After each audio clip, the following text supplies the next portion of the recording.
નમસ્કાર, GS news 24/7 માં આપનું સ્વાગત છે। હવે જોઈએ આજના સમાચાર। હળવદમાં ચાલતા નોનવેજના હાટડા બંધ કરવાની માંગ સાથે બાઇક રેલી યોજાઈ।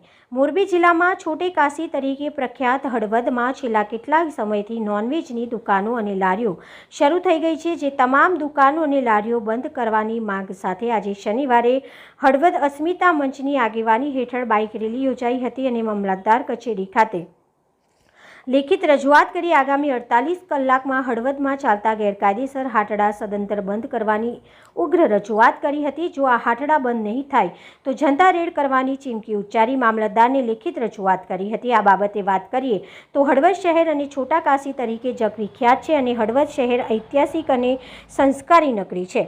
હળવદ શહેરમાં હળવદ શહેરની સ્થાપનાથી અત્યાર સુધી કોઈપણ જાહેર સ્થળે માંસ મટનની લારી અથવા જાહેર સ્થળમાં માંસાહારનું વેચાણ થતું નથી। ત્યારે છેલ્લા થોડાક વર્ષોથી હળવદના અનેક વિસ્તારોમાં ગેરકાયદેસર રીતે અને સરકારના સંબંધિત વિભાગોની કોઈપણ પ્રકારની મંજૂરી વગર સરકારી જગ્યાઓમાં ગેરકાયદેસર દબાણ કરી માંસાહારનું વેચાણ થઈ રહ્યું છે। ત્યારે હળવદની અસ્મિતા મંચની આગેવાની હેઠળ આજે શનિવારે લક્ષ્મીનારાયણ ચોકથી હળવદ મામલતદાર કચેરી સુધી વિશાળ મૌન બાઇક રેલી યોજાઈ હતી, જેમાં બહોળી સંખ્યામાં લોકો જોડાયા હતા અને મામલતદાર કચેરી ખાતે પહોંચીને હળવદમાં ગેરકાયદેસર રીતે ચાલતી માંસાહારની દુકાનો અને લારીઓ સદંતર બંધ કરાવવાની ઉગ્ર રજૂઆત કરી હતી।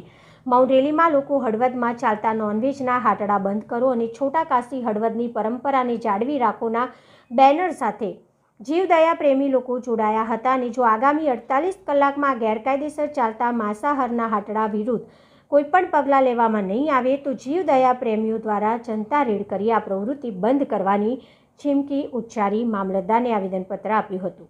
Reporter Shrikant Patel, Morbi, Gujarat secure news, Morbi. મામલતદારશ્રી સાહેબ આવેદનપત્ર આપ્યું, એમની સાથે પણ મૌખિક વાત થઈ। હળવદ નગરપાલિકાના ચીફ ઓફિસર અને વહીવટદારને પણ અમે આવેદનપત્ર આપ્યું છે। હળવદ પોલીસ સ્ટેશનના પીઆઈ સાહેબને શ્રી પણ આવેદનપત્ર આપ્યું છે।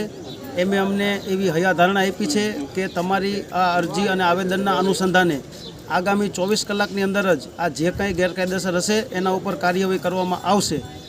પણ અમે એમને એવું કીધું છે કે 24 ને 48 કલાક, જો 48 કલાકની અંદર આની ઉપર કોઈ કાયદેસરની કાર્યવાહી કરવામાં નહીં આવે તો હળવદની ધર્મપ્રેમી અને જીવદયા પ્રેમી જાગૃત જનતા આ જગ્યાએ જઈ અને જનતા રેડ કરશે।